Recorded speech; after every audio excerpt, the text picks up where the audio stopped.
Dass sie heute starten können, daran hätten die Ballonfahrer fast nicht mehr geglaubt. Die letzten Tage war hier Sturm. Die Fuchsjagd stand quasi auf der Kippe. Und René Krämer ist extra aus Trier angereist. Als ich gestern hier angekommen bin, habe ich gesagt, okay, jetzt fährst du hier 600 Kilometer von der Mosel bis hier runter und hast dasselbe schlechte Wetter. Aber schau mal an den Himmel, schöner wird's nicht mehr.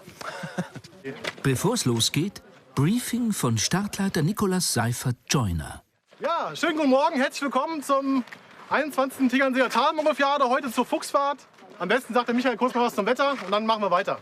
Ja, nach 3 Tagen grau-weißem Wetter mit Alpen-Nordstau haben wir heute endlich für Ballonfahrer die fast optimale Bedingungen. Der Himmel hat aufgemacht und wir haben auch gute Windverhältnisse. Denn was man hier braucht, ist ein Wind aus südlicher Richtung, um den Tegernsee nach Norden zu verlassen. Glück ab und gut Land. Die Aufgabe? Dieser Ballon, der Fuchs, startet mit Vorsprung und landet an unbekannter Stelle. Die anderen Ballons müssen ihn verfolgen. Das Ziel? Da gibt es ein rotes Landekreuz und alle Teams haben kleine Marker bekommen, so Sandsäcke mit Wedeln dran. Die werden dann auf das Zielkreuz geworfen und der am nächsten drankommt, der gewinnt. Die Schwierigkeit dabei, die Strecke kann bis zu 10 Kilometer weit sein und sie können fast nur mit Hilfe des Windes steuern. René und sein Team schließen das Heizsystem an und überprüfen, ob alles dicht ist und ob der Brenner funktioniert. Für den Aufbau braucht's Kraft. Allein die Ballonhülle wiegt 120 Kilo. Bei der Konkurrenz läuft schon der Ventilator. Wie das immer so ist, jetzt kommt der Härtentrieb. Jetzt läuft der erste Venti, jetzt wird alles nervös. Jetzt gleich läuft auch der nächste und dann... Zuerst wird kalte Luft in die Hülle geblasen, bis der Ballon prall am Boden liegt. Dann wird geheizt. Durch die erwärmte Luft steigt die Hülle dann nach oben.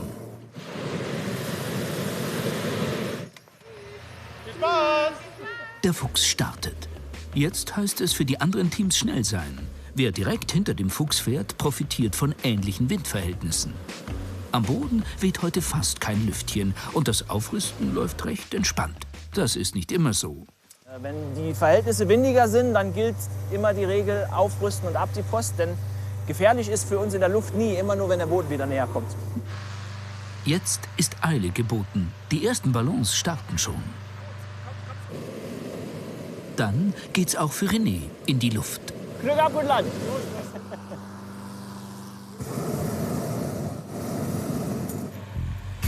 In den nächsten 1,5 Stunden muss er sich gegen 12 Konkurrenzteams behaupten.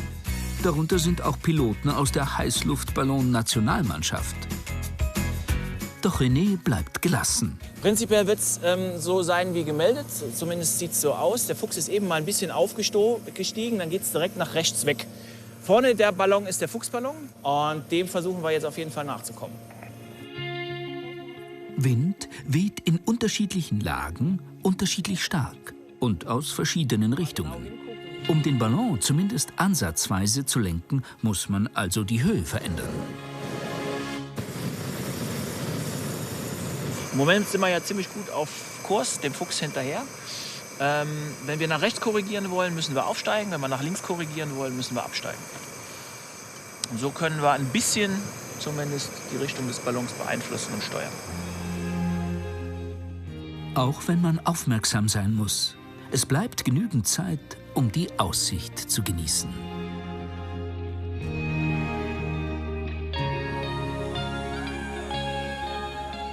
René ist Ingenieur und war schon als Kind vom Wetter begeistert. Kein Wunder, dass ihn das Ballonfahren reizt. Bei aller Routine, die Faszination bleibt. Und die Aussicht, also wenn man die Berge mag, dann sind definitiv, denke ich, die Aussichten, die man aus dem Ballon haben kann, das Schönste dafür. Ganz spektakulär sind Alpenüberquerungen. Am 1.1. habe ich schon eine gemacht. Wir waren ungefähr 100 km/h schnell, man trägt Atemsauerstoff und hat halt eben diesen gigantischen Blick unter sich und ja, schaut dann irgendwann aufs Mittelmeer und landet in Italien.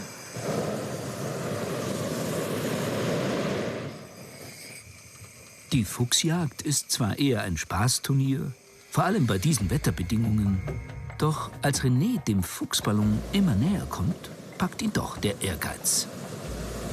Wir haben eine Chance. Je nachdem, wo er landet, haben wir eine Chance. Ja? Ja, er muss noch ein bisschen in der Luft bleiben, jetzt nicht direkt landen, damit wir noch eine Chance haben, ein bisschen nach rechts zu kommen. Und dann klappt's. Vielleicht. Diese beiden Ballons haben sich in eine gute Lage manövriert. Ein paar andere scheinen komplett abgetrieben zu sein. Das muss aber nichts heißen. Ja, der ist schon sehr weit rechts jetzt. Da müsst ihr jetzt mal aufsteigen. Aber an sich, der Wind oben ist recht zügig. Da hatten wir ja eben, was hatten wir denn, 20 Knoten. Also man kann schon noch schnell nach rechts versetzen. Die haben natürlich jetzt auch den Riesenvorteil, die haben viel mehr Zeit zu gucken, wie sie da hinkommen. Wir müssen jetzt relativ zügig reagieren. Wenn wir uns jetzt vertun, dann war's das, dann sind wir vorbeigefahren.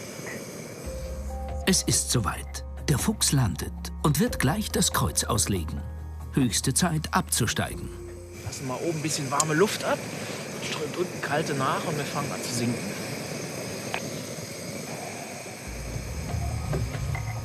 Das Landekreuz liegt und die Konkurrenz nimmt schon Kurs auf, um den Marker abzuwerfen. Wir sind aber echt relativ weit weg. Aber wir können es ja mal versuchen. Was ist deine Strategie? Ja, wir fahren jetzt so nah dran wie möglich.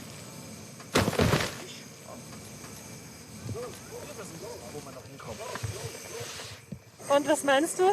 Wo ist es gelandet? Ja, es sind sicherlich 200 Meter oder so. Also es ist schon relativ weit weg, die Ablage. Aber schauen wir mal, was die anderen machen. Wir konnten auf jeden Fall mal markern. Aufgabe erledigt. Jetzt muss René nur noch eine Wiese zum Landen finden. Am Boden misst der Startleiter indessen nach, wie weit die Marker vom Zielkreuz entfernt sind. Wie sieht's aus? Der René, der hat 101 Meter gemacht, wird nicht der Beste werden. Wir schauen mal weiter. Aber bis jetzt haben wir 3 Teams gemarkert. Da kommt gleich der nächste von da oben. Und der kommt dem Ziel gefährlich nahe.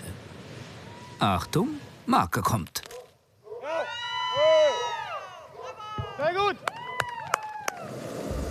René bekommt von alledem nichts mit. Das Landen ist das Kniffligste. Er muss auf Stromleitungen, Bäume und andere Hindernisse achten. So, Achtung.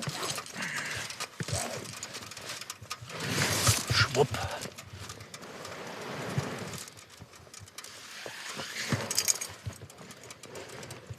Da sind wir schon. Eine sanfte Landung. Willkommen zurück am Boden. Inzwischen ist auch sein Team angekommen und hilft beim Zusammenpacken. Renés Fazit von der Fuchsjagd? Also gewinnen werden wir definitiv nicht, aber wir konnten immerhin markern.